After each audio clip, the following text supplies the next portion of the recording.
পাশাপাশি বলছে যখন পৃথিবীর ইতিহাস থেকে কয়েক ঘন্টা পরে মুছে যাবে ফিলিস্তিনের মানচিত্র। তৌহিদি জনতার নাম করে এরা কারা, এ কোন চরিত্র? জুতা চুরির উদ্দেশ্যে বাটার শোরুম ভাঙছে তখন। এরা মানুষ নাকি এরা শয়তান?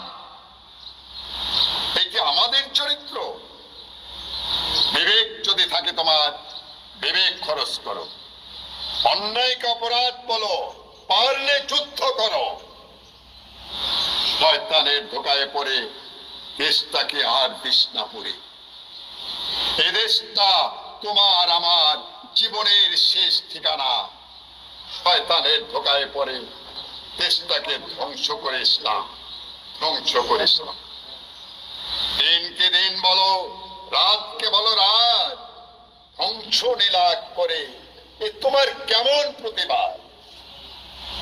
জুতা চুরি করতে চুরি বাটার শোরুমে লঙ্কা কাণ্ড করছে গিয়ে দুহাত বাড়িয়ে।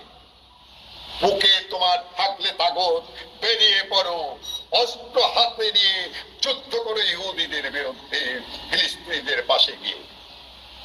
কার কোথায় নিজের দেশের ক্ষতি সাধন করে দেশটাকে ধ্বংস করছো আগুনে পুড়ে? এমন কাজ থেকে থাকো বিরত, দেশটাকে ভালোবাসো মানুষের মতো। ধন্যবাদ সবাইকে।